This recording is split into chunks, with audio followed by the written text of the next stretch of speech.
सत श्री अकाल, तुसीं देख रहे हो पंजाब मेल यूएसए टीवी। मैं सुखदीप कौर संधू लेके हाजिर हाँ programme Punjab abroad. Punjab abroad एक अजिहा प्रोग्राम है जिस दे विच असीं गल करते हैं कि बाहर जाण दे वास्ते तुहानूं किहड़ियां-किहड़ियां शर्तां ने जो पूरीआं करनियां पैंदियां ने, खास करके स्टूडेंट्स दे वास्ते कि स्टूडेंट्स जदों बाहर जांदे ने तां उन्हां नूं किहड़े-किहड़े रूल्स नूं फॉलो करना पैंदा है। वो सारियां गल्लां की चाहीदा है की नहीं चाहीदा, की चल रहा हुण की अपडेट्स ने, उन्हां बारे सारे बारे चर्चा करांगे। सो मेरे नाल स्टूडियो दे विच मौजूद ने रॉयल ट्रैवल्स तो अरविंदरपाल जी। बहुत-बहुत स्वागत है सर। सत श्री अकाल जी, सारे दर्शकों नूं प्यार भरी सत श्री अकाल। सो यूएस ਦੇ ਵਾਸਤੇ ਹਰ ਇੱਕ ਕੋਈ ਅਤਾਵਲਾ ਹੁੰਦਾ ਹੈ, ਹਰ ਇੱਕ ਨੂੰ ਹੁੰਦਾ ਹੈ ਕਿ ਮੈਂ यूएस ਤੇ ਜਾਣਾ ਹੈ। ਸੋ ਸਟੂਡੈਂਟਸ ਵੀਜ਼ਾ ਦੀ ਗੱਲ ਕਰਾਂਗੇ ਕਿ ਸਟੂਡੈਂਟਸ ਨੇ ਵੀਜ਼ਾ ਲੈਣਾ ਹੈ ਤੇ ਕਿਵੇਂ ਲੈਣਾ ਹੈ। यूएसए ਨੇ ਬਹੁਤ ਸਾਰੀਆਂ ਅਪਾਇੰਟਮੈਂਟਸ ਦੇਣੀਆਂ ਨੇ, ਵੀਜ਼ਾ देने ने, बहुत सारे स्टूडेंट्स यूएसए जा सकते हैं पढ़न दे वास्ते। ਉਹਦੇ वास्ते ਤੁਹਾਨੂੰ ਕਿਹੜੀਆਂ-ਕਿਹੜੀਆਂ ਗਾਈਡਲਾਈਨਸ ਨੇ ਜਿਨ੍ਹਾਂ ਦੇ ਵਿੱਚੋਂ ਨਿਕਲਣਾ ਪਏਗਾ, ਉਹਦੇ ਬਾਰੇ ਅਸੀਂ ਵਿਚਾਰ ਚਰਚਾ ਕਰਾਂਗੇ। ਤੁਸੀਂ ਕਿਵੇਂ ਵੀਜ਼ਾ ਲੈ ਸਕਦੇ ਹੋ, ਕਿੰਨਾ ਕੁ ਜ਼ਿਆਦਾ ਜ਼ਰੂਰੀ ਹੋ ਜਾਂਦਾ ਤੁਹਾਡੇ ਵਾਸਤੇ ਇੰਟਰਵਿਊ ਦੇਣਾ ਤੇ ਉਹਦੇ ਵਾਸਤੇ ਕੀ ਗੱਲਾਂ ਬਾਤਾਂ ਨੇ, ਉਹਦੇ ਬਾਰੇ ਸਾਰੇ ਬਾਰੇ ਵਿਸਥਾਰ ਨਾਲ ਅਸੀਂ ਜਾਣਕਾਰੀ ਅੱਜ ਤੁਹਾਡੇ ਤੱਕ ਪਹੁੰਚਾਉਣੀ ਹੈ। ਸੋ ਮੇਰੇ ਨਾਲ ਮੌਜੂਦ ਨੇ ਸਟੂਡੀਓ ਦੇ ਵਿੱਚ ਸਰ, ਉਹਨਾਂ ਤੋਂ ਪੁੱਛਦੇ ਹਾਂ ਸਵਾਲ। जी सर, मेरा पहला सवाल ये है कि स्टूडेंट्स नूं बहुत सारिਆਂ ਨੂੰ ਵੀਜ਼ਾ ਮਿਲ ਜਾਣੇ ਨੇ क्योंकि एम्बेसी ने ये अनाउंसमेंट कर दी है कि वीज़ा मिल जाएंगे। ਉਹਦੇ ਬਾਰੇ ਕੀ गाइडलाइंस ने? Basically ma'am last week US embassy जी इंडिया न्यू दिल्ली ने उन्हें कुछ अनाउंसमेंट्स कीतियां जिन्होंने इंटरव्यू टाइप दे विच उन्होंने और बहुत सारी चीज़ों का खुलासा किया। इत्थे ये जिक्रयोग है कि बेसिकली इंडिया का सब तो वड्डा तबका जिहड़ा स्टूडेंट्स दा वो अमरीका जाता है और जिन्ने स्टूडेंट्स अमरीका जाते हैं यूएस जाते हैं वो सारे सारे एक इंटरव्यू की प्रक्रिया चों निकलते हैं। बिल्कुल। और ये इंटरव्यू बहुत सारे स्टूडेंट्स नूं लगता कि शायद मुश्किल है, जबकि ये बहुत ईजी इंटरव्यू आ। सो ये बारे असीं डिटेल दे विच गल करांगे। उस तो पहला जो उन्होंने सम अप कीता उहनूं आपां चर्चा कर लैने जी। हर साल अमरीका दे विच 2 ਤੋਂ 2.5 ਲੱਖ स्टूडेंट जाता है कल्ला इंडिया तो, जो कि पूरी दुनिया सब तो वड्डा नंबर है। इंडिया दे लई भी बहुत वड्डा नंबर है। इंडिया तो सब तो वध स्टूडेंट्स यूएस जाते हैं, इस तो बाद कैनेडा जाते हैं। जिहड़े कैनेडा जाते हैं वो 1.5 ਲੱਖ के करीब अंकड़ा आ, पर जिहड़े जो बच्चे कैनेडा जाते हैं 60% वो पंजाब तो ने। सो इस करके पंजाब के लोगों को ये लगता कि शायद इत्थों सब तो वध जिहड़े बच्चे ने वो कैनेडा जाते हैं इंडिया तो, जो कि है उल्टा। सो यूएस दीयां अपॉइंटमेंट्स मई तो कैंसल सीगियां, मई तो ऑनवर्ड सब अपॉइंटमेंट्स कैंसल सीगियां।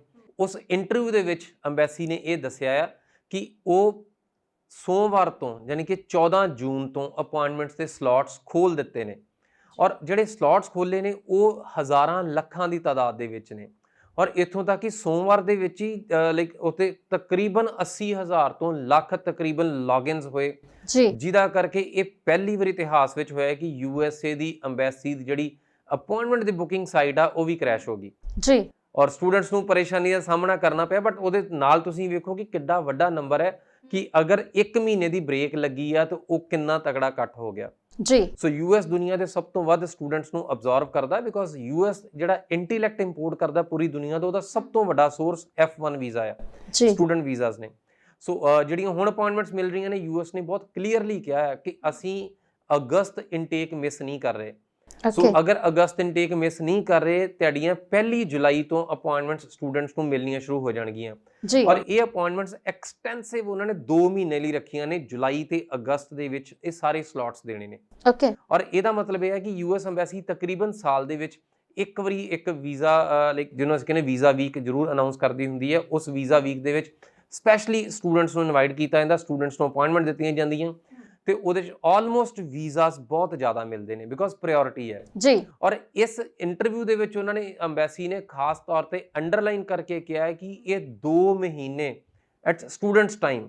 ਸੋ ਸਟੂਡੈਂਟਸ ਅਗਰ ਅਮਰੀਕਾ ਜਾਣਾ ਚਾਹੁੰਦੇ ਨੇ ਇਹ ਐਗਜ਼ੈਕਟਲੀ ਬੈਸਟ ਟਾਈਮ ਹੈ। ਸੋ ਇਸ ਸਮੇਂ 'ਚ ਅਗਰ ਅਪਲਾਈ ਕਰ ਲੈਣਗੇ ਬੱਚੇ ਤੇ ਉਹਨਾਂ ਦੇ ਵੀਜ਼ਾ ਚਾਂਸਸ ਸਭ ਤੋਂ ਵੱਧ ਹੋਣਗੇ ਬਿਕੋਜ਼ ਜਦੋਂ ਤੁਸੀਂ ਜਨਰਲੀ ਅਪਲਾਈ ਕਰਦੇ ਹੋ ਉਦੋਂ ਬਾਕੀ ਐਪਲੀਕੇਸ਼ਨਸ ਨਾਲ ਨੇ, ਬਾਕੀ ਕੈਟਾਗਰੀਜ਼ ਅਲੱਗ ਨੇ ਨਾਲ ਜਾਂਦੀਆਂ ਨੇ।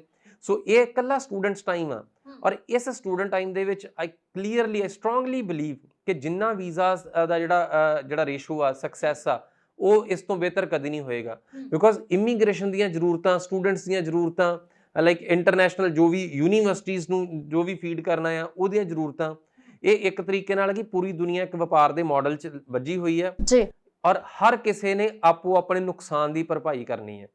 ਸੋ ਅਗਰ ਇਹ ਓਪਨ ਹੋ ਰਹੇ ਨੇ, ਅਗਰ ਅਮਰੀਕਾ ਦੇ ਮਾਸਕ ਲੱਥ ਗਏ ਨੇ, they are ready for business ਜੀ। ਔਰ ਸਟੂਡੈਂਟ ਵੀਜ਼ਾ ਦੀ ਜਿਹੜੀ ਇੰਡਸਟਰੀ ਹੈ, it is $40 billion the industry ਹੈ, ਬਹੁਤ ਵੱਡੀ ਇੰਡਸਟਰੀ ਹੈ ਜੀ।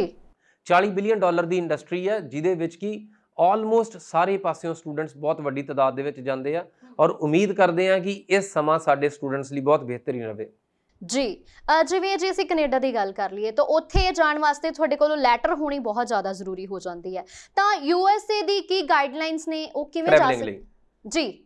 ਟਰੈਵਲਿੰਗ US ਨੇ, ਦੇਖੋ ਮੈਂ ਦੱਸਿਆ ਕਿ ਤਕਰੀਬਨ ਜੋ ਅਸੀਂ ਇਸ ਨਿਊਜ਼, ਇਸ ਜਿਹੜੀ ਇੰਟਰਵਿਊ ਤੋਂ ਲੱਭਿਆ ਹੈ, USA ਦਾ ਡਰ ਘਟ ਗਿਆ ਹੈ ਜਾਂ ਤਕਰੀਬਨ ਖਤਮ ਹੋ ਗਿਆ ਹੈ। ਯਾਦ ਹੈ ਅਸੀਂ ਪਿਛਲੀ ਕਈ ਇੰਟਰਵਿਊ ਵਿੱਚ ਗੱਲ ਕਰਦੇ ਸੀ ਕਿ ਟਰੈਵਲ ਕਦੋਂ ਸ਼ੁਰੂ ਹੋਣਾ, ਅਸੀਂ ਕਹਿੰਦੇ ਸੀ ਕਿ ਜਦੋਂ ਮਾਸਕ ਲੱਥਣਗੇ, ਜਦੋਂ ਡਰ ਲੱਥੇਗਾ, ਉਦੋਂ ਟਰੈਵਲਿੰਗ ਹੋਣੀ ਹੈ। ਬਿਲਕੁਲ। ਸੋ ਅਮਰੀਕਾ ਲਈ ਉਹ ਟਾਈਮ ਸ਼ੁਰੂ ਹੋ ਗਿਆ ਆ।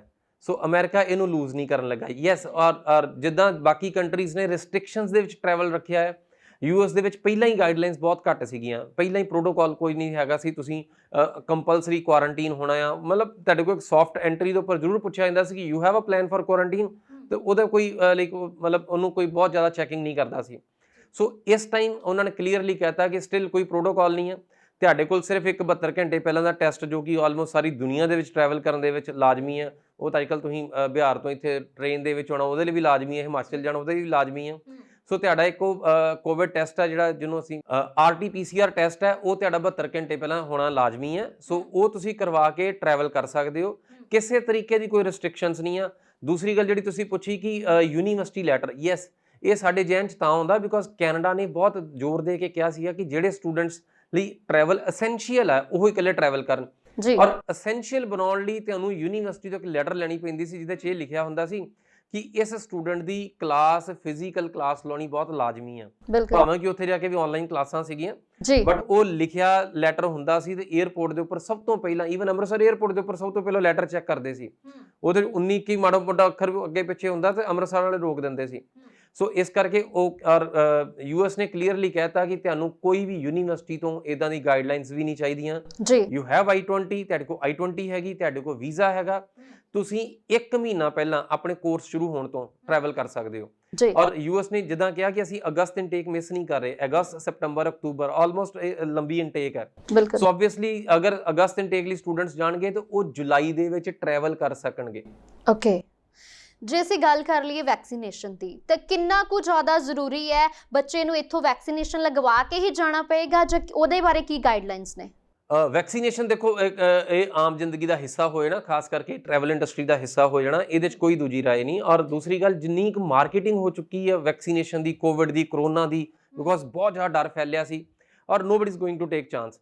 ਸੋ ਉਹ ਤੇ ਲਾਜ਼ਮੀ ਹੈ ਕਿ ਤੁਹਾਡੇ ਕੋਲ ਅਗਰ ਵੈਕਸੀਨੇਸ਼ਨ ਹੈਗੀ ਆ ਤੇ ਤੁਹਾਨੂੰ ਟਰੈਵਲ ਕਰਨ ਤਾਂ ਹੀ ਦੇਣਾ। ਮੈਂ ਦੱਸਿਆ ਕਿ ਤੁਸੀਂ ਇਨਬਾਉਂਡ ਟਰੈਵਲ ਕਰਨਾ ਮੁਸ਼ਕਲ ਹੈ। ਹੁਣ ਕੈਨੇਡਾ ਨੇ ਬਿਲਕੁਲ ਇਸੇ ਤਰੀਕੇ ਨਾਲ ਹੀ ਬੁੱਧਵਾਰ ਤੋਂ ਆਟਵਾ, ਕਿਊਬੈਕ ਦਾ ਜਿਹੜਾ ਮੌਂਟਰੀਅਲ ਵਾਲਾ ਬਾਰਡਰ ਆ, ਈਵਨ ਉਹ ਵੀ ਓਪਨ ਕਰਤਾ। ਔਰ ਈਵਨ ਕੈਨੇਡਾ ਨੇ ਇੱਥੋਂ ਤੱਕ, ਕੈਨੇਡਾ ਨੇ ਵੀ ਨਾਲ ਹੀ ਐਡ ਆਨ ਕੀਤਾ ਹੈ ਕਿ ਜਿਹੜੇ ਸਾਡੇ ਕੈਨੇਡੀਅਨ ਸਿਟੀਜ਼ਨਸ ਦੇ ਕੋਲ ਅਗਰ ਤੁਹਾਡੀ ਵੈਕਸੀਨੇਸ਼ਨ ਪੂਰੀ ਆ, ਉਹ ਕਿਤੇ ਵੀ ਟਰੈਵਲ ਕਰ ਸਕਦੇ ਆ, ਔਰ ਜੁਲਾਈ ਦੇ ਵਿੱਚ ਉਹ ਕਿਤੇ ਵੀ ਟਰੈਵਲ ਕਰ ਸਕਦੇ ਹੋ। ਔਰ ਜਦੋਂ ਮੁੜ ਆਪਣੇ ਘਰ ਆਉਂਦੇ ਆ, ਉਹਨਾਂ ਨੂੰ ਕੋਈ ਕੁਆਰੰਟੀਨ ਦੇ ਕੋਈ ਇਹੋ ਜਿਹੇ ਕਾਨੂੰਨਾਂ ਦਾ ਸਾਹਮਣਾ ਨਹੀਂ ਕਰਨਾ ਪਏਗਾ। ਸੋ ਇਹ ਆਲਮੋਸਟ ਵੈਕਸੀਨੇਸ਼ਨ ਤਕਰੀਬਨ ਤੁਹਾਡੀ ਜ਼ਿੰਦਗੀ ਦਾ ਹਿੱਸਾ ਹੈ, ਬਿਕੋਜ਼ ਇੰਨੀ ਮਾਰਕੀਟਿੰਗ ਹੋਈ, ਇੰਨੀ ਜ਼ਿਆਦਾ ਵੈਕਸੀਨੇਸ਼ਨ ਇਹਨਾਂ ਕੰਪਨੀਆਂ ਨੇ ਬਣਾਈ, ਉਹ ਕਿਤੇ ਨਾ ਕਿਤੇ ਤਾਂ ਲੱਗੇਗੀ, ਤਾਂ ਹੀ ਗੱਲ ਬਣੇਗੀ। ਜੀ। ਜੇ ਅਸੀਂ ਗੱਲ ਕਰ ਲਈਏ ਸਟੂਡੈਂਟਸ ਦੀ, ਤਾਂ ਸਟੂਡੈਂਟਸ ਨੂੰ ਹੁੰਦਾ ਹੈ ਜੇ ਅਸੀਂ ਫੋਰਨ 'ਚ ਬੈਠੇ ਹਾਂ, ਅਸੀਂ ਸਟੱਡੀ ਕਰ ਰਹੇ ਹਾਂ, ਤਾਂ ਸਾਡੇ ਮਾਂ-ਬਾਪ ਦਾ ਆਉਣਾ ਵੀ ਲਾਜ਼ਮੀ ਹੈ। ਸੋ ਸਾਡੇ ਮਾਤਾ-ਪਿਤਾ ਵੀ ਸਾਡੇ ਕੋਲ ਆਉਣੇ ਚਾਹੀਦੇ ਨੇ, ਚਾਹੇ ਉਹ ਸੈਰ ਸਪਾਟੇ ਲਈ ਆਉਂਦੇ ਨੇ। ਉਹਦੇ ਬਾਰੇ ਵੀ ਕੋਈ ਗਾਈਡਲਾਈਨਸ ਆਈਆਂ? ਨਹੀਂ, ਫਿਲਹਾਲ ਸਟੂਡੈਂਟਸ ਨੂੰ US ਵਿੱਚ ਤਕਰੀਬਨ ਕਲਚਰ ਹੁੰਦਾ ਕਿ ਕਈ ਵਾਰੀ ਬੱਚੇ F1 ਦੇ ਉੱਪਰ ਟਰੈਵਲ ਕਰਦੇ ਨੇ ਔਰ ਨਾਲ ਪੇਰੈਂਟਸ ਨਾਲ ਟਰੈਵਲ ਕਰ ਸਕਦੇ ਆ। ਜੀ। ਬਿਕੋਜ਼ ਜਿਹੜਾ B1 B2 ਵੀਜ਼ਾ ਹੁੰਦਾ, ਕਾਫੀ ਲੰਬਾ ਵੀਜ਼ਾ ਹੁੰਦਾ, 10 ਸਾਲ ਦਾ ਵੀਜ਼ਾ ਹੁੰਦਾ, ਕਈ ਪੇਰੈਂਟਸ ਕੋਲ ਪਹਿਲਾਂ ਹੀ ਹੁੰਦਾ, ਬੱਚਿਆਂ ਨੇ ਬਾਅਦ 'ਚ F1 ਲਿਆ ਹੁੰਦਾ, ਕਈਆਂ ਕੋਲ B1 B2 ਤੋਂ F1 ਲੈਂਦੇ ਆ, ਜਾਂ ਕਈ ਪਹਿਲੀ ਵਾਰੀ F1 ਲੈਂਦੇ ਆ। ਸੋ ਜਨਰਲੀ ਪ੍ਰੈਕਟਿਸ ਹੁੰਦੀ ਕਿ ਕਈ ਬੱਚਿਆਂ ਨਾਲ ਪੇਰੈਂਟਸ ਜਾਂਦੇ ਆ, ਔਰ ਇੱਥੇ ਸਾਫ਼ ਤੌਰ ਤੇ ਕਲੀਅਰ ਕੀਤਾ ਗਿਆ ਕਿ ਬੱਚਿਆਂ ਦੇ ਨਾਲ ਪੇਰੈਂਟਸ ਟਰੈਵਲ ਨਹੀਂ ਕਰ ਸਕਣਗੇ। ਔਰ ਜਿੱਦਾਂ ਦੱਸਿਆ ਸੀਗਾ ਕਿ ਹਾਲੇ ਸਾਡਾ ਮਾਸਕ ਲੱਥਾ, ਡਰ ਲੱਥਿਆ ਆ। ਸੋ ਟੂਰਿਜ਼ਮ ਉਦੋਂ ਆਏਗਾ ਜਦੋਂ ਖੁਸ਼ੀ ਆਏਗੀ, ਬਿਲਕੁਲ, ਜਦੋਂ ਸੈਰ ਸਪਾਟਾ ਉਦੋਂ ਆ ਜਦੋਂ ਤੁਸੀਂ ਦਿਲੋਂ ਖੁਸ਼ ਹੋ। ਹਾਲੇ ਤੁਹਾਡੇ ਪ੍ਰੀਕਾਸ਼ਨਸ ਖਤਮ ਹੋਏ ਨੇ, ਹਾਲੇ ਤੁਹਾਡਾ ਡਰ ਘਟਿਆ ਆ, ਹਾਲੇ ਉਹ ਮਤਲਬ ਜੋਏ ਵਾਲਾ ਟਾਈਮ ਨਹੀਂ ਸ਼ੁਰੂ ਹੋਇਆ, ਹਾਲੇ ਸਿਰਫ ਡਰ ਖਤਮ ਹੋਇਆ ਆ। ਇਹ ਡਰ ਤੋਂ ਖੁਸ਼ੀ 'ਚ ਤਬਦੀਲ ਹੋਏਗਾ, ਫਿਰ ਪੂਰੀ ਦੁਨੀਆ ਇੱਕ ਤਰੀਕੇ ਨਾਲ ਟਰੈਵਲ ਕਰੇਗੀ। ਜੀ। ਜਦੋਂ ਸਟੂਡੈਂਟਸ ਨੂੰ ਹੁੰਦਾ ਹੈ ਕਿ ਸਾਡੀ ਇੰਟਰਵਿਊ ਹੈ, ਇੱਕ ਦਿਮਾਗ ਦੇ ਵਿੱਚ ਇਹ ਕੁਐਸਚਨ ਹੁੰਦਾ ਹੈ ਕਿ ਮੈਂ ਕਿੱਦਾਂ ਦੇ ਗੈਟਅਪ 'ਚ ਜਾਵਾਂ ਜਾਂ ਮੇਰਾ ਕਿੱਦਾਂ ਦਾ ਪਹਿਰਾਵਾ ਹੋਣਾ ਚਾਹੀਦਾ ਹੈ ਕਿ ਜਿਹੜਾ ਉੱਥੇ ਵੀਜ਼ਾ ਦੇਣ ਵਾਲਾ ਵੀਜ਼ਾ ਆਫਿਸਰ ਬੈਠਾ ਹੈ ਉਹ ਮੇਰੇ ਕੱਪੜਿਆਂ ਤੇ ਕੋਈ ਕਮੈਂਟ ਕਰੇਗਾ ਜਾਂ ਮੇਰੇ ਵੀਜ਼ੇ ਨਾਲ ਉਹਦਾ ਕੋਈ ਰਿਲੇਟ ਹੈ, ਉਹਦੇ ਬਾਰੇ ਸਟੂਡੈਂਟਸ ਨਹੀਂ ਯੂਐਸ ਬੇਸਿਕਲੀ ਬਹੁਤ ਜ਼ਿਆਦਾ ਇਹਨਾਂ ਚੀਜ਼ਾਂ 'ਤੇ ਯਕੀਨ ਨਹੀਂ ਕਰਦਾ। US embassy it's very open ਜੀ। ਯੂਐਸ ਦੇ ਵਿੱਚ ਅਸਲ 'ਚ ਲਾਈਕ ਇਦਾਂ ਦਾ ਲਾਈਕ ਜਿਹਨੂੰ ਅਸੀਂ ਕਹਿੰਦੇ ਬੌਸ ਵਾਲਾ ਕਲਚਰ ਬਹੁਤ ਜ਼ਿਆਦਾ ਮਾਇਨੇ ਨਹੀਂ ਰੱਖਦਾ। ਹਾਂ, you should look like a student, that's it. ਕੋਈ ਪਹਿਰਾਵੇ ਮਤਲਬ ਇਦਾਂ ਦੀ ਕੋਈ ਜ਼ਿਆਦਾ ਫਰਕ ਨਹੀਂ ਪੈਂਦਾ ਜੀ। ਹਾਂ, ਅਗਰ ਤੁਸੀਂ ਦੇਖੋ ਬਾਕੀ ਕਿਸੇ ਵੀ ਕੰਟਰੀ ਵਿੱਚ ਜਾਂਦੇ ਹੋ, ਤੁਹਾਡੇ ਕੋਲ ਥੱਬਾ ਕਾਗਜ਼ਾਂ ਦਾ, ਤੁਸੀਂ ਐਮਬੈਸੀ ਨੂੰ ਜਾ ਕੇ ਸਬਮਿਟ ਕੀਤਾ, ਐਮਬੈਸੀ ਨੇ ਸਿਰਫ ਉਹਨੂੰ ਇਵੈਲੂਏਟ ਕੀਤਾ ਤੇ ਤੁਹਾਨੂੰ ਵੀਜ਼ਾ ਦੇ ਦਿੱਤਾ ਜੀ। ਯੂਐਸ ਦਾ ਵੀਜ਼ਾ ਤੁਹਾਡੇ ਜੋ ਕਾਗਜ਼ ਪੱਤਰ ਨੇ ਯੂਨੀਵਰਸਿਟੀ ਨੇ ਚੈੱਕ ਕੀਤੇ, ਯੂਨੀਵਰਸਿਟੀ ਨੇ I-20 ਇਸ਼ੂ ਕਰਤੀ। ਵਨਸ ਯੂ ਹੈਵ I-20, ਉਸ ਤੋਂ ਬਾਅਦ ਤੁਹਾਡੇ ਨਾਲ ਸਿਰਫ ਫਾਰਮਲ ਇੰਟਰਵਿਊ ਆ, ਗੱਲਬਾਤ ਹੈ। ਸੋ ਐਮਬੈਸੀ ਤੁਹਾਡੇ ਨਾਲ ਗੱਲਬਾਤ ਕਰੇਗੀ, ਐਮਬੈਸੀ ਤੁਹਾਡੇ ਨਾਲ ਸਲਾਹ ਮਸ਼ਵਰਾ ਜਿੱਦਾਂ ਕਰ ਰਹੇ ਨੇ ਕਿ ਤੁਹਾਨੂੰ ਪੁੱਛ ਗਿੱਛ ਕੇ ਤੁਹਾਨੂੰ ਵੀਜ਼ਾ ਗ੍ਰਾਂਟ ਕਰ ਰਹੀ ਹੈ। ਸੋ ਇੱਥੇ ਅਗਰ ਤੁਹਾਡੇ ਕੋਲ ਕੋਈ ਚੀਜ਼ ਲੈਕਿੰਗ ਆ ਔਰ ਤੁਹਾਡਾ ਕੌਨਫੀਡੈਂਸ ਲੈਵਲ ਚੰਗਾ ਹੈ, ਤੁਹਾਡੀ ਪ੍ਰੈਪਰੇਸ਼ਨ ਚੰਗੀ ਹੈ, ਤੁਸੀਂ ਉਸ ਚੀਜ਼ ਨੂੰ ਹੈਂਡਲ ਕਰ ਸਕਦੇ ਹੋ, ਟੈਕਲ ਕਰ ਸਕਦੇ ਹੋ। ਬਿਲਕੁਲ। ਸੋ ਜਨਰਲੀ ਵੀਜ਼ਾ ਆਫਿਸਰ ਨੂੰ ਸਾਡੇ ਸਟੂਡੈਂਟਸ ਜਾਂ ਜਿੰਨੇ ਵੀ ਵੀਜ਼ਾ ਅਪਲਾਈ ਕਰਦੇ ਨੇ ਉਹ ਇੱਕ ਬਾਬੇ ਵਾਂਗੂ ਟਰੀਟ ਕਰਦੇ ਆ ਕਿ ਸ਼ਾਇਦ ਪਤਾ ਨਹੀਂ ਕਿਸੇ ਨੂੰ ਉਹਨੇ ਮਤਲਬ ਫਲ ਦੇਣਾ ਜਾਂ ਨਹੀਂ ਦੇਣਾ। ਬਟ ਯੂਐਸ ਐਮਬੈਸੀ ਮਤਲਬ ਬਹੁਤ ਚੰਗੇ ਪ੍ਰੋਫੈਸ਼ਨਲਸ ਨੇ। ਸੋ ਤੁਹਾਡੀ ਬਾਡੀ ਲੈਂਗੁਏਜ ਤੋਂ ਹਿਸਾਬ ਲਾ ਲੈਂਦੇ ਆ। ਦੂਸਰੀ ਚੀਜ਼ ਆ, ਸਟੂਡੈਂਟਸ ਕੋਲੋਂ ਬਹੁਤ ਲੰਬੀਆਂ ਇੰਟਰਵਿਊਜ਼ ਨਹੀਂ ਹੁੰਦੀਆਂ। Sometimes yes it goes, but generally ਇੰਨੀਆਂ ਲੰਬੀਆਂ ਇੰਟਰਵਿਊਜ਼ ਨਹੀਂ ਹੁੰਦੀਆਂ ਜੀ। ਸਿਰਫ ਵੀਜ਼ਾ ਆਫਿਸਰ ਨੇ ਇਹ ਵੇਖਣਾ ਕਿ ਇਹ ਸਟੂਡੈਂਟ ਦਾ ਜਿਹੜਾ ਜਾਣ ਦਾ ਤਰੀਕਾ ਆ ਉਹ ਜੈਨੂਨ ਹੈਗਾ ਕਿ ਨਹੀਂ ਹੈਗਾ। ਹੁਣ ਜੈਨੂਨ ਨੂੰ ਸਮ ਅਪ ਕਰਨਾ ਬਹੁਤ ਲਾਈਕ ਇਟਸ ਟੀਡੀਐਸ ਕਿ ਇਹਨੂੰ ਇੱਕਦਮ ਤੁਸੀਂ ਕਿਸ ਤਰੀਕੇ ਨਾਲ ਜੈਨੂਨ ਤੇ ਸਟੂਡੈਂਟ ਜਾਂ ਜੈਨੂਨ ਨਾਨ ਜੈਨੂਨ ਕੀ ਹੋਇਆ ਜੀ। ਅਸਲ 'ਚ ਕੀ ਆ ਕਿ ਤੁਸੀਂ ਇੱਕ ਕਰਕਸ ਦੱਸਣਾ ਹੈ ਕਿ ਵੀਜ਼ਾ ਆਫਿਸਰ ਨੂੰ ਅਲਟੀਮੇਟਲੀ ਸਮਝ ਇਹ ਲੱਗਣੀ ਚਾਹੀਦੀ ਹੈ ਕਿ ਤੁਸੀਂ ਅਗਰ 3-4 ਸਾਲ ਦੀ ਪੜ੍ਹਾਈ ਲਈ ਜਾ ਰਹੇ ਹੋ, ਸੋ ਅਗਰ ਤੁਹਾਡਾ 1 ਸਾਲ ਦਾ ਖਰਚਾ 15 ਤੋਂ 20 ਲੱਖ ਰੁਪਈਆ ਹੈਗਾ ਜੀ, ਸੋ ਅਗਰ ਤੁਸੀਂ ਲਗਭਗ ਲਿਵਿੰਗ ਐਕਸਪੈਂਸਸ ਪਾ ਕੇ 1 ਕਰੋੜ ਰੁਪਈਆ ਖਰਚਣ ਦਾ ਪਲਾਨ ਬਣਾਇਆ ਹੈ, ਤੁਹਾਡੇ ਕੋਲ ਕੋਈ ਬਾਣੀਆਂ ਪੁਣੇ ਦੇ ਹਿਸਾਬ ਨਾਲ ਤੁਹਾਡੇ ਕੋਲ ਕੋਈ ਬਿਜ਼ਨਸ ਪਲਾਨ ਹੈਗਾ ਕਿ ਤੁਸੀਂ ਇਹ ਪੈਸਾ ਲਾਈਫ 'ਚ ਵਾਪਸ ਕਿੱਦਾਂ ਕਰੋਗੇ। So do you have a model ਜਿਹਦੇ 'ਚ ਤੁਸੀਂ ਬਿਲੀਵ ਕਰਦੇ ਹੋ ਕਿ ਅਗਰ ਇਹ ਪੈਸਾ ਮੈਂ ਆਪਣੇ ਉੱਪਰ ਇਨਵੈਸਟ ਕਰ ਰਿਹਾ ਕੱਲ ਨੂੰ ਮੇਰੇ ਕੋਲ ਕੋਈ ਨਾ ਕੋਈ ਪੇਬੈਕ ਮਾਡਲ ਹੈ। ਸੋ ਜਨਰਲੀ ਸਟੂਡੈਂਟ ਸਾਡੇ ਜਦੋਂ ਪ੍ਰਪੇਅਰ ਕਰਦੇ ਨੇ, ਦੇ ਪ੍ਰਪੇਅਰ ਫਰਮ ਇੰਟਰਨੈਟ ਔਰ ਵੈਬਸਾਈਟਸ ਦੇ ਉੱਪਰ ਲਿਖਿਆ ਹੁੰਦਾ ਕਿ I will come back to my home country, I will find a good job in MNC। So MNCs ਦੀਆਂ ਜੌਬ ਵੀ ਸਟਾਰਟਿੰਗ ਦੇ ਵਿੱਚ ਤੁਹਾਨੂੰ 50,000 ਲੱਖ ਰੁਪਇਆ ਦੇਗੀ। ਸੋ ਅਗਰ ਤੁਸੀਂ ਕਰੋੜ ਰੁਪਇਆ ਖਰਚਿਆ ਤਾਂ ਉਹ ਲਗਭਗ 100 ਮਹੀਨਿਆਂ 'ਚ ਪੂਰਾ ਹੋਏਗਾ। 100 ਮਹੀਨੇ ਦਾ ਮਤਲਬ ਕਿੰਨਾ ਹੋ ਗਿਆ ਕਿ 7-8 ਸਾਲ ਦੇ ਵਿੱਚ। ਬਿਲਕੁਲ। ਸੋ ਡੂ ਯੂ ਬਿਲੀਵ ਕਿ ਤੁਸੀਂ 4-5 ਸਾਲ ਪੜ੍ਹਨ ਚੱਲਿਓ, ਫਿਰ 7-8 ਸਾਲ ਜੋ ਤੁਸੀਂ ਪੈਸਾ ਖਰਚਿਆ ਉਹੀ ਪੂਰਾ ਕਰੋਗੇ, ਫਿਰ ਕਰੀਅਰ ਸ਼ੁਰੂ ਹੋਏਗਾ। ਸੋ ਸਾਡੇ ਸਟੂਡੈਂਟਸ ਜਨਰਲੀ ਇਸ ਚੀਜ਼ ਨੂੰ ਐਨਾਲਾਈਜ਼ ਨਹੀਂ ਕਰਦੇ। ਬਟ ਅਗਰ ਤੁਸੀਂ ਇਹਨੂੰ ਬਿਟਸ ਐਂਡ ਪੀਸਿਸ ਦੇ ਵਿੱਚ ਇਹਨੂੰ ਇਸ ਤਰੀਕੇ ਨਾਲ ਕੈਲਕੂਲੇਟ ਕਰਕੇ ਐਮਬੈਸੀ ਜਾਓਗੇ ਤੇ ਇਹ ਵੀਜ਼ਾ ਲੈਣਾ ਸਭ ਤੋਂ ਸੌਖੇ ਵੀਜ਼ਿਆਂ ਦੇ ਵਿੱਚੋਂ। ਸੋ F ਵੀਜ਼ਾ ਦਾ ਨੰਬਰ ਵੇਖੋ, ਪੂਰੀ ਦੁਨੀਆ 'ਚ ਸਭ ਤੋਂ ਵੱਧ ਆ। US ਦੀਆਂ ਯੂਨੀਵਰਸਿਟੀ ਸਭ ਤੋਂ ਵੱਧ ਆ, ਸਭ ਤੋਂ ਵੱਡੀ ਤਾਦਾਦ ਦੇ ਵਿੱਚ ਵੀਜ਼ਾ ਦਿੱਤਾ ਜਾਂਦਾ ਹੈ। ਸਾਡੇ ਸਟੂਡੈਂਟਸ ਨੂੰ ਫਿਰ ਲੱਗਦਾ ਕਿ ਸ਼ਾਇਦ ਇਹ ਔਖਾ ਆ। ਬਹੁਤ ਸਾਰੇ ਪੰਜਾਬੀ ਬਿਕੋਜ਼ ਕੈਨੇਡਾ 'ਚ 6 ਬੈਂਡ ਆਟੋਮੇਸ਼ਨ ਦੇ ਉੱਪਰ ਵੀਜ਼ਾ ਆਟੋਮੈਟਿਕਲੀ ਆ ਜਾਂਦਾ, ਅਪੀਅਰ ਨਹੀਂ ਹੋਣਾ ਪੈਂਦਾ ਕਿਤੇ ਇੰਟਰਵਿਊ ਲਈ, ਔਰ US ਦੇ ਵਿੱਚ ਤੁਹਾਨੂੰ ਬੋਲ ਕੇ ਵੀਜ਼ਾ ਲੈਣਾ ਪੈਂਦਾ। ਸੋ ਇਹ ਐਕਸਟਰਾ ਐਫਰਟਸ ਸਟੂਡੈਂਟਸ ਨੂੰ ਲੱਗਦਾ ਕਿ ਮੁਸ਼ਕਿਲ ਹੈ, ਪਰ ਅਸਲ 'ਚ ਸਭ ਤੋਂ ਆਸਾਨ ਹੈ ਜੀ। ਜਦੋਂ ਅਸੀਂ ਇੰਟਰਵਿਊ ਦੀ ਗੱਲ ਕਰਦੇ ਹਾਂ, ਉੱਥੇ ਜਾਣਾ ਪੈਂਦਾ। ਕਈ ਵਾਰੀ ਵੀਜ਼ਾ ਆਫਿਸਰ ਦਾ ਕੋਈ ਨਾ ਕੋਈ ਸਵਾਲ ਇਦਾਂ ਦਾ ਹੁੰਦਾ ਜਿਹਦੇ ਵਿੱਚ ਬੱਚੇ ਉਲਝ ਜਾਂਦੇ ਨੇ। ਮੰਨ ਲਓ ਵੀਜ਼ਾ ਆਫਿਸਰ ਨੇ ਸਵਾਲ ਕਰਤਾ ਕਿ ਤੁਹਾਡੇ ਪਿਤਾ ਦੀ ਬੈਕਗ੍ਰਾਉਂਡ ਕੀ ਹੈ ਜਾਂ ਪ੍ਰੋਫੈਸ਼ਨ ਕੀ ਹੈ, ਉਹਦੇ ਤੇ ਵੀ ਕੋਈ ਡਿਪੈਂਡ ਕਰਦਾ ਵੀਜ਼ੇ ਦਾ? ਜਨਰਲੀ ਦੇਖੋ, ਵੀਜ਼ਾ ਸਰਮਾਏਦਾਰੀ ਨਾਲ ਹੈ। ਸੋ ਵੀਜ਼ਾ ਯੈਸ, ਇਹ ਚੀਜ਼ਾਂ ਫਰਕ ਪਾਉਂਦੀਆਂ ਨੇ। ਸੋ ਸਟੂਡੈਂਟਸ ਨੂੰ ਆਈਡੀਆ ਹੋਣਾ ਚਾਹੀਦਾ ਕਿ ਵੀਜ਼ਾ ਸਰਮਾਏਦਾਰਾਂ ਲਈ ਬਣੀ ਪਈ ਚੀਜ਼ ਆ। ਵੀਜ਼ਾ ਅਸੀਂ ਅਗਰ ਬੋਲੀਏ ਨਾ ਕਿ ਤੁਹਾਨੂੰ ਬਹੁਤ ਜ਼ਿਆਦਾ ਲਾਈਕ ਤੁਹਾਡਾ ਕੱਲਾ ਅਕੈਡਮਿਕ ਐਕਸੀਲੈਂਸ ਦੇ ਉੱਪਰ, ਯੈਸ ਅਕੈਡਮਿਕ ਐਕਸੀਲੈਂਸ ਅਗਰ ਐਕਸਟ੍ਰੀਮ ਦੇ ਉੱਪਰ ਆ, ਤੁਹਾਨੂੰ ਯੂਨੀਵਰਸਿਟੀ ਦਾ ਫੁੱਲ ਸਕਾਲਰਸ਼ਿਪ ਆ ਜੀ। ਜਿਹੜੇ ਸਟੂਡੈਂਟ ਨੂੰ ਫੁੱਲ ਸਕਾਲਰਸ਼ਿਪ ਹੈ, ਬਹੁਤ ਰੇਅਰ ਸਟੂਡੈਂਟਸ ਨੇ ਇੱਦਾਂ ਦੇ, ਜਿਹੜੇ ਸਟੂਡੈਂਟ ਨੂੰ ਫੁੱਲ ਸਕਾਲਰਸ਼ਿਪ ਆ ਉਹਨੂੰ ਕੋਈ ਫੰਡ ਦਿਖਾਉਣ ਦੀ ਲੋੜ ਨਹੀਂ, ਬਿਕੋਜ਼ US ਦਾ ਇੱਕ ਧਿਆਨ ਆ ਇੰਟੈਲੈਕਟ ਇੰਪੋਰਟ ਕਰਨ ਦੇ ਉੱਪਰ ਵੀ, ਬਟ ਦੂਸਰਾ ਧਿਆਨ ਕੀ ਆ, ਪੈਸਾ ਕਮਾਉਣ ਦੇ ਉੱਪਰ ਵੀ ਐਮਬੈਸੀ ਦਾ ਧਿਆਨ ਹੈ। ਸੋ ਅਗਰ ਤੇ ਇੰਟੈਲੈਕਟ ਬਿਲਕੁਲ ਉਸ ਲੈਵਲ ਦਾ ਹੈ ਕਿ ਯੈਸ ਕਿ ਉਹ ਸਕਾਲਰਸ਼ਿਪ ਯੂਨੀਵਰਸਿਟੀ ਤੋਂ ਲੈ ਲਿਆ ਔਰ ਫੁੱਲ ਸਕਾਲਰਸ਼ਿਪ ਲੈ ਰਿਹਾ, ਫਿਰ ਤੁਹਾਨੂੰ ਬਿਨਾਂ ਕਿਸੇ ਫਾਈਨੈਂਸ਼ੀਅਲ ਬੈਕਗ੍ਰਾਉਂਡ ਤੋਂ ਉਹਨੂੰ ਵੀਜ਼ਾ ਮਿਲ ਜਾਏਗਾ। ਬਟ ਅਗਰ ਉਹ visa education as a privilege ਲੈ ਰਿਹਾ ਕਿ because I don't want to compromise with this education, I need the best education, ਅਗਰ ਉਹ ਇਸ ਮੋਟਿਵ ਦੇ ਨਾਲ ਜਾ ਰਿਹਾ, ਫਿਰ ਉਹਦੀ ਅਫੋਰਡੇਬਿਲਟੀ ਜ਼ਰੂਰੀ ਹੈ ਕਿ ਉਹਦੀ ਫੈਮਿਲੀ ਬੈਕਗ੍ਰਾਉਂਡ ਅਫੋਰਡ ਕਰ ਸਕਦੀ ਹੋਵੇ। ਇਹ ਨਾ ਹੋਵੇ ਕਿ ਸਾਰੇ ਟੱਬਰ ਦੇ ਪੈਸੇ ਉਹਦੇ ਇਕੱਲੇ ਵੀਜ਼ੇ ਦੇ ਖਰਚ ਦੇਣੇ ਆ ਤੇ ਮੁੜ ਕੇ ਪਿੱਛੇ ਖਾਣ ਨੂੰ ਰੋਟੀ ਨਹੀਂ ਹੈਗੀ। So you need to manipulate, ਤੁਹਾਨੂੰ ਕੁਛ ਨਾ ਕੁਛ ਤਰੀਕੇ ਇਹੋ ਜਿਹੇ ਚਾਹੀਦੇ ਆ ਜਿਹਦੇ ਨਾਲ ਤੁਸੀਂ ਐਮਬੈਸੀ ਜਾ ਕੇ ਗੱਲਬਾਤ ਕਰ ਸਕੋ, ਤੁਸੀਂ ਸਿੱਧ ਕਰ ਸਕੋ ਕਿ ਵੀਜ਼ਾ ਬੇਸਿਕਲੀ ਮੈਂ ਵੀਜ਼ਾ ਲੈਣ ਦਾ ਹੱਕਦਾਰ ਹਾਂ।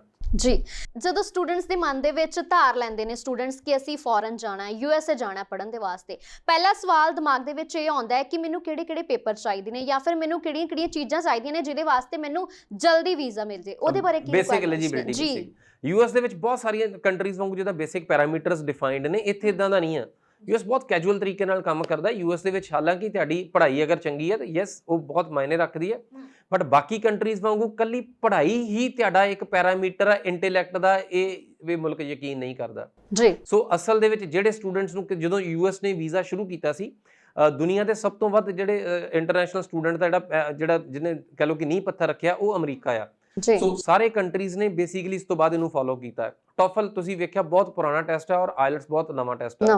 ਸੋ ਨਵਾਂ ਜਦੋਂ ਯੂਨੀਵਰਸਿਟੀਜ਼ ਨੇ ਕੰਮ ਕੀਤਾ ਸੀ ਉਦੋਂ ਯੈਸ ਦੇ ਨੀਡਡ ਟੋਫਲ ਚਾਹੀਦਾ ਸੀ, GRE ਚਾਹੀਦਾ ਸੀ, GMAT ਚਾਹੀਦਾ ਸੀ, SAT ਚਾਹੀਦਾ ਸੀ।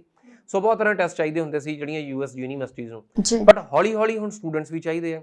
ਸੋ ਹੌਲੀ-ਹੌਲੀ ਇਹ ਟੈਸਟਾਂ ਦੀ ਜਿਹੜੀ ਰਿਕੁਆਇਰਮੈਂਟ ਆ ਉਹ ਘਟਦੀਆਂ ਜਾ ਰਹੀਆਂ ਨੇ। ਸੋ ਅੱਜ ਅਗਰ ਸਟੂਡੈਂਟ ਬੇਸਿਕ ਐਜੂਕੇਸ਼ਨ ਆ, ਬੇਸਿਕ ਮਿਨੀਮਮ +2 ਕੀਤੀ ਆ, ਉਹ ਐਲੀਜੀਬਲ ਹੈ। ਸੋ ਉਹਦੇ 'ਚ ਕੋਈ ਪਰਸੈਂਟੇਜ ਦਾ ਕ੍ਰਾਈਟੇਰੀਆ ਨਹੀਂ। ਦੂਸਰੀ ਚੀਜ਼, US ਇਕਲੌਤਾ ਕੰਟਰੀ ਹੈ ਜਿਹੜਾ ਮੈਚੁਰ ਸਟੂਡੈਂਟਸ ਨੂੰ ਵੈਲਕਮ ਕਰਦਾ ਹੈ। ਮੈਚੁਰ ਮਤਲਬ ਅਗਰ ਤੁਹਾਡੇ ਕੋਲ ਤੁਸੀਂ ਅੱਜ ਪੜ੍ਹੇ ਹੋ, 10 ਸਾਲ ਕੰਮ ਕੀਤੇ ਨੂੰ ਅੱਜ ਤੇ ਦੁਬਾਰਾ ਪੜ੍ਹਨ ਦੀ ਲੋੜ ਹੈ, ਯੈਸ ਤੁਸੀਂ ਵੈਲਕਮ ਹੋ। ਬਾਕੀ ਜਿੰਨੇ ਕੰਟਰੀਜ਼ ਨੇ ਉਹ ਕੈਚ ਦੈਮ ਯੰਗ ਵਾਲੀ ਪਾਲਿਸੀ ਦੇ ਉੱਪਰ ਆ, ਖਾਸ ਕਰਕੇ ਕੈਨੇਡਾ, ਆਸਟ੍ਰੇਲੀਆ, ਕਿ 18 ਸਾਲ ਦਾ ਬੱਚਾ ਇਹਨੂੰ ਚੱਕੋ ਕੈਨੇਡਾ ਦੇ ਕਲਚਰ 'ਚ ਪਾਓ, 2 ਸਾਲ ਪੜ੍ਹਾਓ ਤੇ ਕੰਮ ਤੇ ਲਾਓ ਜੀ। ਸੋ US ਇਸ ਪਾਲਿਸੀ ਦੇ ਵਿੱਚ ਨਹੀਂ ਹੈ।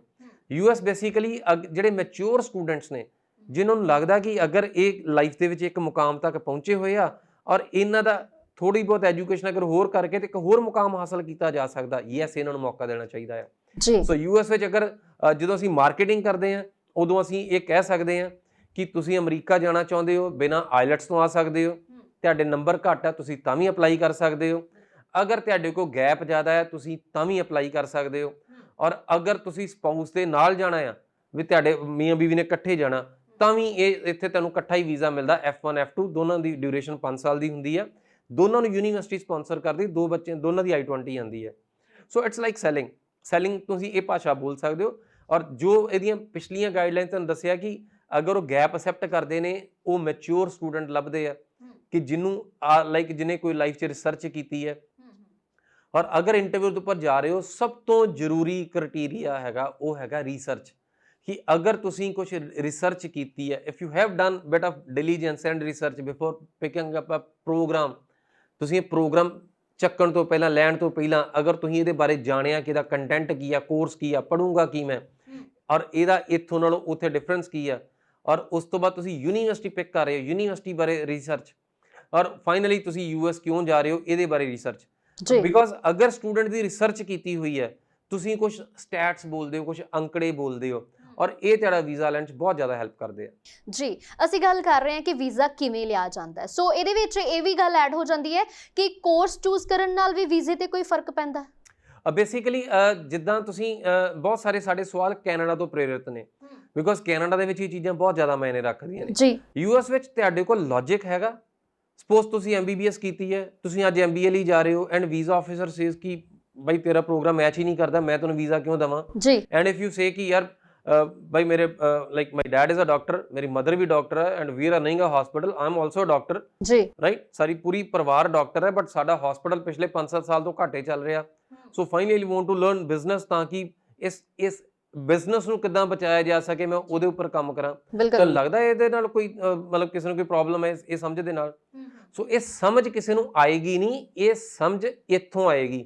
ਬਿਲਕੁਲ ਰਾਈਟ। ਸੋ ਅਗਰ ਤੁਹਾਡੀ clarity of thought that leads to clarity of expression, ਅਗਰ ਤੁਸੀਂ ਇੱਥੋਂ ਸੁਲਝੇ ਹੋਏ ਹੋ, ਅਗਰ ਤੁਹਾਨੂੰ ਇਸ ਚੀਜ਼ ਦੀ ਸਮਝ ਹੈ ਤੇ ਕਿਸੇ ਨੂੰ ਸਮਝਾਉਣਾ ਫਿਰ ਮੁਸ਼ਕਲ ਨਹੀਂ ਹੈ।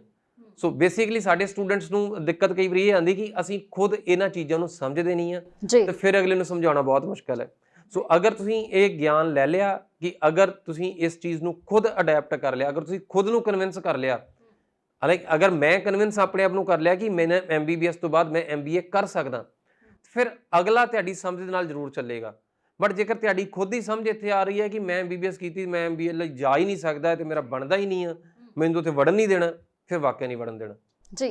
ਅਗਰ ਕੋਈ ਸਟੂਡੈਂਟ ਇੱਥੇ ਪੋਸਟ ਗ੍ਰੈਜੂਏਸ਼ਨ ਹੈ ਉਹਨੇ ਕੀਤੀ ਹੋਈ, ਤਾਂ ਉਹਦੇ ਬਾਰੇ ਕੀ ਨਵੀਆਂ ਗਾਈਡਲਾਈਨਸ ਜਾਂ ਉਹਨੂੰ ਕਿਵੇਂ ਦਾ ਫਿਰ ਕੋਰਸ ਚੂਜ਼ ਕਰਨਾ ਪਏਗਾ, ਉਹਦੇ ਬਾਰੇ ਕੀ ਥੋੜਾ ਵਿਸਥਾਰ ਨਾਲ ਦੱਸੋ। ਦੇਖੋ ਜਨਰਲੀ ਜੇ ਤੁਸੀਂ ਮਾਸਟਰਸ ਕੀਤੀ ਆ ਰਾਈਟ, ਮਾਸਟਰਸ ਬਾਅਦ ਜਨਰਲੀ ਜਿਹੜੇ ਸਟੂਡੈਂਟਸ ਜਾਂਦੇ ਨੇ ਉਹ ਮਾਸਟਰਸ ਵਿੱਚ ਹੀ ਜਾਂਦੇ ਨੇ। ਓਕੇ। ਬਿਕੋਜ਼ ਡਾਕਟਰੇਟ ਲਈ ਜਦੋਂ ਤੁਸੀਂ ਐਜ਼ ਅ ਡਾਕਟਰੇਟ ਜਾਂਦੇ ਹੋ, ਤੁਹਾਨੂੰ ਕਈ ਤਰ੍ਹਾਂ ਦੀ ਰਿਸਰਚ ਯੂਨੀਵਰਸਿਟੀ ਨੂੰ ਸਬਮਿਟ ਕਰਦੀਆਂ, ਤੁਹਾਡੇ ਰਿਸਰਚ ਅਸੈਪਟ ਹੁੰਦੀਆਂ ਨੇ, ਦੈਟ ਇਜ਼ ਟਾਈਮ ਕੰਜ਼ਿਊਮਿੰਗ। ਇੱਥੇ ਇਹ ਨਹੀਂ ਮੈਂ ਕਹਿ ਰਿਹਾ ਕਿ ਇਹ ਪੋਸੀਬਲ ਨਹੀਂ ਹੈ, ਬਟ ਜਨਰਲੀ ਕਮਰਸ਼ੀਅਲ ਵਰਲਡ ਦੇ ਵਿੱਚ ਜਿਹੜਾ ਕੁਇਕ ਤਰੀਕਾ ਆ ਉਹ ਆ ਕਿ ਤੁਸੀਂ ਮਾਸਟਰਸ ਕੀਤੀ ਹੈ, you can go for second masters, ਔਰ ਉਹਦੇ 'ਚ ਕੋਈ ਦਿੱਕਤ ਨਹੀਂ ਹੈਗੀ ਜੀ। ਜਦੋਂ ਸਟੂਡੈਂਟਸ ਜਾਂਦੇ ਨੇ ਉਹਨਾਂ ਦਾ ਮੇਨ ਮਕਸਦ ਜਿਹੜਾ ਹੁੰਦਾ ਹੈ ਉਹ ਹੁੰਦਾ ਪੈਸਾ ਕਮਾਉਣਾ, ਚਾਹੇ ਪੜ੍ਹਾਈ ਕਰਨੀ ਹੈ, ਉਸ ਤੋਂ ਬਾਅਦ ਅਸੀਂ ਵਰਕ ਪਰਮਿਟ ਲੈਣਾ। ਸੋ ਸਟੱਡੀ ਤੋਂ ਬਾਅਦ ਵਰਕ ਪਰਮਿਟ ਲੈਣ ਦੇ ਵਾਸਤੇ ਕੀ ਗਾਈਡਲਾਈਨਸ ਨੇ? ਬੇਸਿਕਲੀ ਬਹੁਤ ਸਾਰੀਆਂ ਜਿਹੜੀਆਂ ਬਿਗ ਯੂਨੀਵਰਸਿਟੀ ਸਮਟਾਈਮਸ ਉਹ ਸਟੂਡੈਂਟਸ ਨੂੰ, ਅੰਡਰਗ੍ਰੈਡ ਸਟੂਡੈਂਟਸ ਨੂੰ ਜਿਹੜੇ 4 ਮਹੀਨੇ ਉਹ ਕੈਂਪਸ ਦੇ ਅੰਦਰ ਕੰਮ ਕਰਾਉਂਦੇ ਨੇ, ਜਾਂ ਬਾਹਰ ਕੰਮ ਕਰਨਾ ਅਲਾਉਡ ਨਹੀਂ ਹੁੰਦਾ ਜੀ, ਰਾਈਟ। ਸੋ ਸਟੂਡੈਂਟ ਨੂੰ ਸ਼ੁਰੂ ਤੋਂ ਹੀ 5 ਸਾਲ ਦਾ ਵੀਜ਼ਾ ਆ ਜਾਂਦਾ ਹੈ, ਚਾਹੇ ਉਹਦਾ ਪ੍ਰੋਗਰਾਮ ਤੁਸੀਂ ਮਾਸਟਰ ਲਈ ਚੱਲੋ, ਤੁਹਾਡਾ ਪ੍ਰੋਗਰਾਮ 2 ਸਾਲ ਦਾ, ਬਟ ਵੀਜ਼ਾ ਦੀ ਡਿਊਰੇਸ਼ਨ ਤੁਹਾਡੀ 5 ਸਾਲ ਦੀ ਹੋਏਗੀ ਜੀ। ਪ੍ਰੋਗਰਾਮ ਤੋਂ ਬਾਅਦ ਤੁਹਾਡੇ ਕੋਲ OPT ਜਾਂ CPT ਆ, ਕੰਪਲਸਰੀ ਪ੍ਰੈਕਟੀਕਲ ਟ੍ਰੇਨਿੰਗ ਆ, ਕੁਝ ਟ੍ਰੇਨਿੰਗ ਤੁਹਾਡੇ ਪ੍ਰੋਗਰਾਮ ਦਾ ਹਿੱਸਾ ਨੇ, ਔਰ ਕਈ ਯੂਨੀਵਰਸਿਟੀਜ਼ ਤੁਹਾਡੀਆਂ ਉੱਥੇ ਪਲੇਸਮੈਂਟਸ ਕਰਾਉਂਦੇ ਨੇ।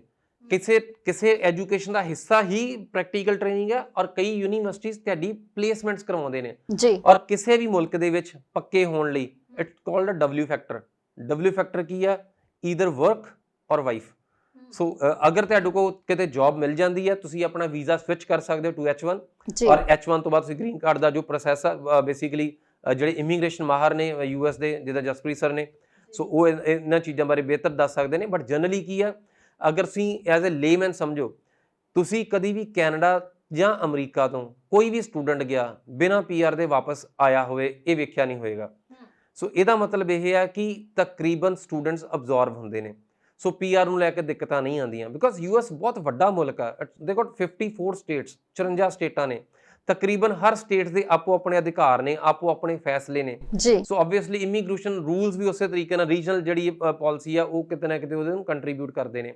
ਸੋ ਆਬਵੀਅਸਲੀ ਸਟੂਡੈਂਟਸ ਦੇ ਕੋਲ ਵਰਕਿੰਗ ਰਾਈਟਸ ਨੇ, ਉਹਨਾਂ ਨੂੰ ਪ੍ਰੈਕਟੀਕਲ ਟ੍ਰੇਨਿੰਗ ਲੱਗਦੀ ਹੈ, ਉਸ ਤੋਂ ਬਾਅਦ ਉਹ H1 ਲੈ ਸਕਦੇ ਨੇ ਔਰ ਅਮਰੀਕਾ ਦੇ ਵਿੱਚ ਪੱਕਾ ਸਥਾਈ ਤੌਰ ਤੇ ਰਹਿ ਸਕਦੇ ਨੇ। ਜੀ, ਜੇ ਗੱਲ ਕਰ ਲਈਏ ਜਿੱਦਾਂ ਅਪਾਇੰਟਮੈਂਟਸ ਜਿਹੜੀਆਂ ਨੇ ਉਹ ਖੁੱਲ ਗਈਆਂ ਨੇ, ਹਨਾ, ਤੇ ਜੇ ਅਸੀਂ ਬੱਚਿਆਂ ਦੀ ਗੱਲ ਕਰ ਲਈਏ, ਕਈਆਂ ਦੇ ਦਿਮਾਗ ਦੇ ਵਿੱਚ ਇਹ ਹੁੰਦਾ ਕਿ ਕੋਵਿਡ ਹੈ, ਮੈਨੂੰ ਅਗਸਤ ਦਾ ਜਿਹੜਾ ਇਨਟੇਕ ਹੈ ਉਹ ਲੈਣਾ ਚਾਹੀਦਾ ਕਿ ਨਹੀਂ ਲੈਣਾ ਚਾਹੀਦਾ, ਉਹਦੇ ਬਾਰੇ ਕੀ?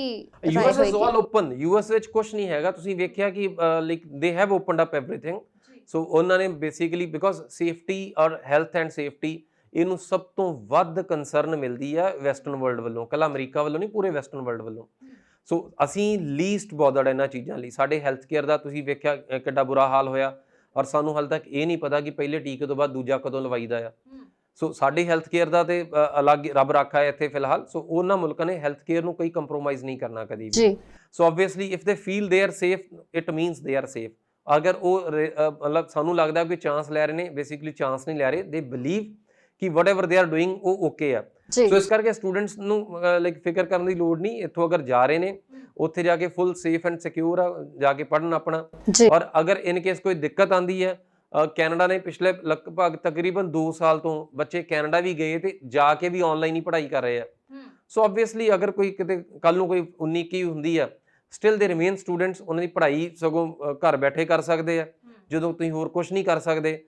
ਜਿੱਦਾਂ ਲੋਕਾਂ ਨੇ ਘਰ ਬੈਠਿਆਂ ਪੀਜ਼ੇ 버ਗਰ ਬਣਾਉਣੇ ਸਿੱਖ ਲਏ, ਸੋ ਇਸੇ ਤਰੀਕੇ ਨਾਲ ਤੁਹਾਡੇ ਕੋਲ ਇੱਕ ਮੌਕਾ ਹੈ ਕਿ ਤੁਸੀਂ ਫਿਰ ਵੀ ਰੁਝੇਵੇਂ 'ਚ ਲੱਗੇ ਰਹੋਗੇ, ਤੁਸੀਂ ਪੜ੍ਹ ਸਕਦੇ ਹੋ। ਜੀ, ਜਦੋਂ ਅਸੀਂ US ਦੀ ਗੱਲ ਕਰਦੇ ਹਾਂ ਤਾਂ ਯੂਨੀਵਰਸਿਟੀ ਚੂਜ਼ ਕਰਨਾ ਸਟੂਡੈਂਟਸ ਦੇ ਵਾਸਤੇ ਇੱਕ ਵੱਡਾ ਟਾਸਕ ਹੋ ਜਾਂਦਾ। ਉਹਦੇ ਵਾਸਤੇ ਵੀ ਗਵਰਨਮੈਂਟ ਯੂਨੀਵਰਸਿਟੀ ਜਾਂ ਪ੍ਰਾਈਵੇਟ ਯੂਨੀਵਰਸਿਟੀ, ਉਹਦਾ ਕੋਈ? ਅਮਰੀਕਾ 'ਚ ਇਹਨਾਂ ਚੀਜ਼ਾਂ ਦਾ ਬਹੁਤ ਜ਼ਿਆਦਾ ਫਰਕ ਨਹੀਂ ਹੈ, ਹਾਲਾਂਕਿ ਸਟੇਟ ਯੂਨੀਵਰਸਿਟੀਜ਼ ਪ੍ਰੈਫਰਡ ਨੇ, but otherwise US basically private economy ਆ।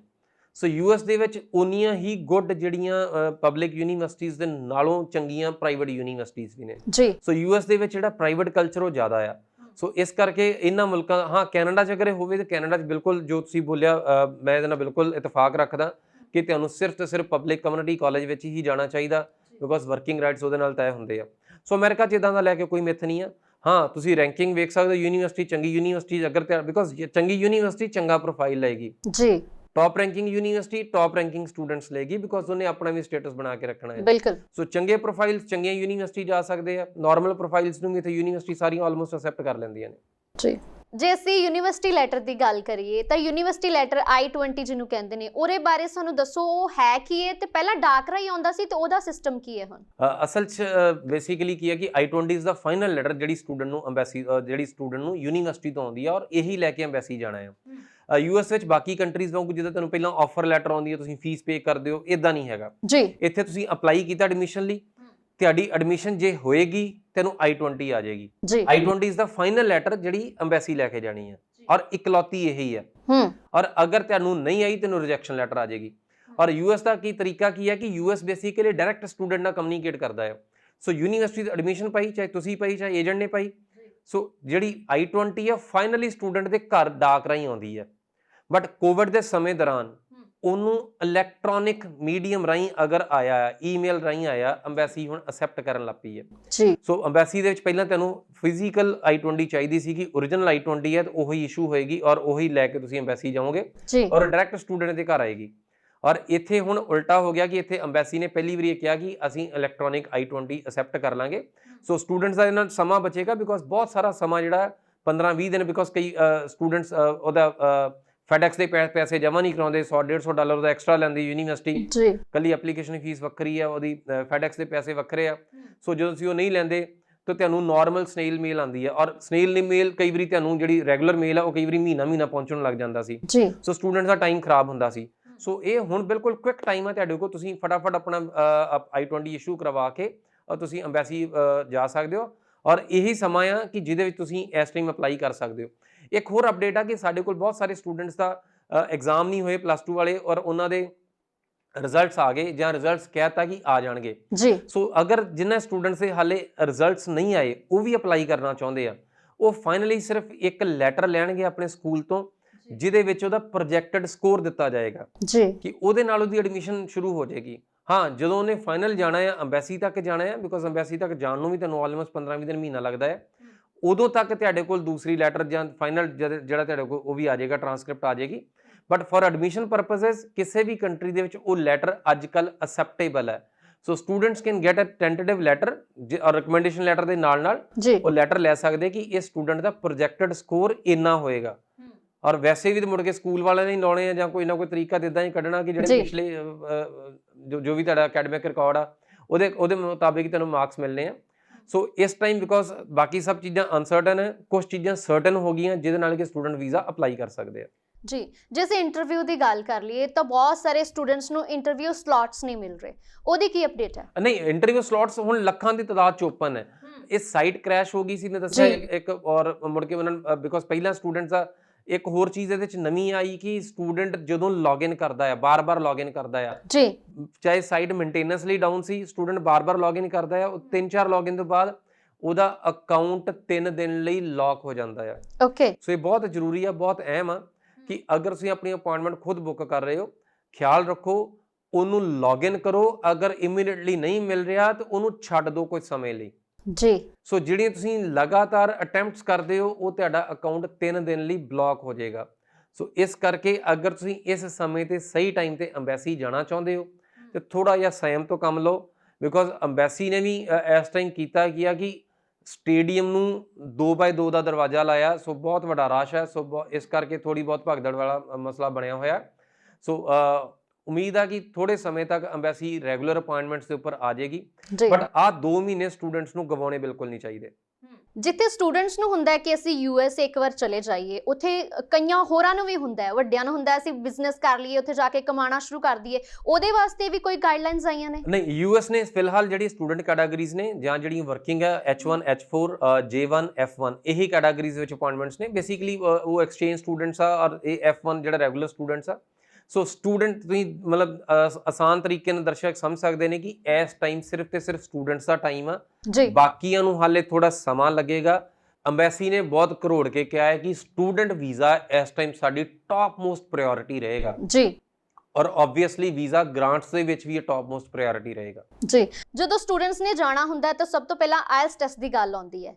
ਬਹੁਤ ਪਹਿਲਾਂ ਜਿਹੜੀ ਆਇਲਸ ਟੈਸਟ ਦੀ ਗੱਲ ਕਰ ਲਈਏ ਤਾਂ ਬੰਦ ਸੀਗੇ, ਉਹਦਾ ਹੁਣ ਕੀ ਅਪਡੇਟ ਹੈ? ਆਇਲਟਸ ਬੇਸਿਕਲੀ ਇਸ ਟਾਈਮ ਦੁਬਾਰਾ ਰਿਜ਼ਿਊਮ ਕਰ ਲਿਆ, ਹਾਲਾਂਕਿ ਬ੍ਰਿਟਿਸ਼ ਕਾਉਂਸਲ IDP ਤਕਰੀਬਨ ਐਵਰੀ ਵੀਕ ਟੈਸਟ ਸ਼ਡਿਊਲ ਕਰਦੇ ਰਹੇ ਆ ਜੀ। ਮੈਂ ਦੱਸਿਆ ਨਾ ਕਿ ਪੂਰੀ ਦੁਨੀਆ ਇੱਕ ਬਿਜ਼ਨਸ ਦੇ ਮਾਡਲ ਦੇ ਉੱਪਰ ਆ, ਇਹਨਾਂ ਨੇ ਕਦੀ ਅਫੀਸ਼ੀਅਲੀ ਇਹ ਨਹੀਂ ਕਿਹਾ ਕਿ ਸਾਡੇ ਟੈਸਟ ਬੰਦ ਨੇ। ਓਕੇ, ਤੁਸੀਂ ਅੱਜ ਵੀ ਬੁੱਕ ਕਰੋ, ਤੁਹਾਡਾ ਟੈਸਟ ਬੁੱਕ ਹੈ। ਹਾਂ, ਹੁਣ ਅਫੀਸ਼ੀਅਲੀ ਫਾਈਨਲੀ 19 ਜੂਨ ਤੋਂ ਤੁਹਾਨੂੰ ਟੈਸਟ ਜਿਹੜੇ ਇਹ ਰੈਗੂਲਰ ਹੋ ਗਏ ਨੇ ਤਕਰੀਬਨ।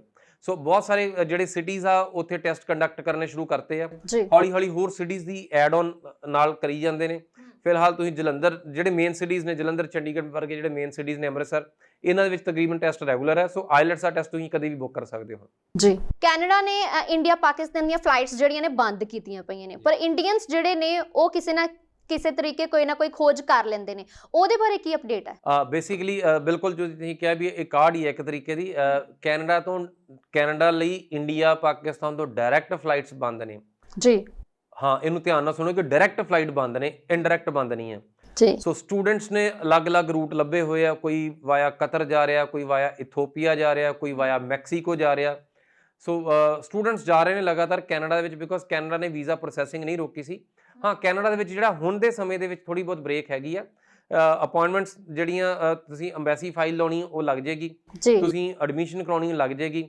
ਹਾਂ, ਕੈਨੇਡਾ ਦੇ ਵਿੱਚ ਜਿਹੜੀ ਇਸ ਟਾਈਮ ਮੈਡੀਕਲ ਨੂੰ ਲੈ ਕੇ ਇੰਡੀਆ ਦੀ ਐਮਰਜੈਂਸੀਜ਼ ਵਾਲੀ ਸਿਚੁਏਸ਼ਨ ਹੋਈ ਸੀ, ਸੋ ਮੈਡੀਕਲ ਦੀਆਂ ਅਪਾਇੰਟਮੈਂਟਸ ਕੁਝ ਸਮੇਂ ਲਈ ਰੁਕੀਆਂ ਨੇ, ਔਰ ਉਹਦੇ ਨਾਲ ਹੀ ਬਾਇਓਮੈਟ੍ਰਿਕ ਦੀਆਂ ਅਪਾਇੰਟਮੈਂਟਸ ਰੁਕੀਆਂ ਨੇ। ਬਟ ਇਹ ਆਲਮੋਸਟ ਤੁਸੀਂ ਵੇਖੋਗੇ ਹਫ਼ਤੇ ਦੇ ਵਿੱਚ ਠੀਕ ਹੋ ਜਾਏਗਾ। ਔਰ ਕੈਨੇਡਾ ਦੇ ਵਿੱਚ ਉਸੇ ਰਫਤਾਰ, ਬਿਕੋਜ਼ ਕੈਨੇਡਾ ਨੇ ਰਫਤਾਰ ਪਹਿਲਾਂ ਵੀ ਘਟਾਈ ਨਹੀਂ, ਔਰ ਕੈਨੇਡਾ ਮੁੜ ਉਸੇ ਰਫਤਾਰ ਦੇ ਉੱਪਰ ਫਿਰ ਦੁਬਾਰਾ ਸ਼ਾਮਲ ਹੋ ਜਾਏਗਾ ਜੀ। ਸੋ ਇਹ ਅੱਜ ਅਸੀਂ ਚਰਚਾ ਕੀਤੀ ਸੀ ਕਿ USA ਵੀਜ਼ਾ ਲੈਣ ਦੇ ਵਾਸਤੇ, ਸਟੂਡੈਂਟਸ USA ਵੀਜ਼ਾ ਲੈਣ ਦੇ ਵਾਸਤੇ ਤੁਹਾਨੂੰ ਕੀ ਗਾਈਡਲਾਈਨਸ ਦੇ ਵਿੱਚੋਂ ਨਿਕਲਣਾ ਪਏਗਾ, ਕੀ ਰਿਕੁਆਇਰਮੈਂਟਸ ਨੇ, ਕਿਹੜੀਆਂ ਚੀਜ਼ਾਂ ਤੁਹਾਨੂੰ ਚਾਹੀਦੀਆਂ ਨੇ, ਇੰਟਰਵਿਊ ਦੇ ਵਾਸਤੇ ਤੁਹਾਨੂੰ ਕੀ ਕਰਨਾ ਪਏਗਾ। ਪਰ ਜੇਕਰ ਤੁਹਾਡੇ ਦਿਮਾਗ ਦੇ ਵਿੱਚ, ਤੁਹਾਡੇ ਜ਼ਿਹਨ ਦੇ ਵਿੱਚ ਕੋਈ ਸਵਾਲ ਹੈ, ਤੁਸੀਂ ਪੁੱਛਣਾ ਚਾਹੁੰਦੇ ਹੋ, ਤਾਂ ਤੁਹਾਡੇ ਦਿਮਾਗ ਦੇ ਵਿੱਚ ਜੋ ਵੀ ਚੱਲ ਰਿਹਾ, ਕਿਸੇ ਤਰ੍ਹਾਂ ਦਾ ਵੀ ਸਵਾਲ ਤੁਸੀਂ ਸਾਡੇ ਕਮੈਂਟ ਬਾਕਸ ਦੇ ਵਿੱਚ ਪੁੱਛ ਸਕਦੇ ਹੋ ਤੇ ਉਸ ਸਵਾਲ ਦਾ ਜਵਾਬ ਤੁਹਾਨੂੰ ਤੁਰੰਤ ਮਿਲੇਗਾ। ਸੋ ਮੈਂ ਉਮੀਦ ਕਰਦੀ ਹਾਂ ਕਿ ਤੁਹਾਡੇ ਸਾਰੇ ਸਵਾਲਾਂ ਦੇ ਜਵਾਬ ਜੋ ਵੀ ਤੁਹਾਡੇ ਦਿਮਾਗ ਦੇ ਵਿੱਚ ਚੱਲ ਰਿਹਾ ਸੀ ਉਹ ਵੀ ਕੁਝ ਕਲੀਅਰ ਹੋ ਗਏ ਹੋਣਗੇ। ਸੋ ਅਗਲੀ ਵਾਰ ਨਵੀਆਂ ਗੱਲਾਂ, ਨਵੀਂ ਅਪਡੇਟਸ ਦੇ ਨਾਲ ਮੁੜ ਤੋਂ ਹਾਜ਼ਰ ਹੋਵਾਂਗੇ। ਦਿਓ ਇਜਾਜ਼ਤ। ਸਤਿ ਸ਼੍ਰੀ ਅਕਾਲ। ਸਤਿ ਸ਼੍ਰੀ ਅਕਾਲ ਜੀ।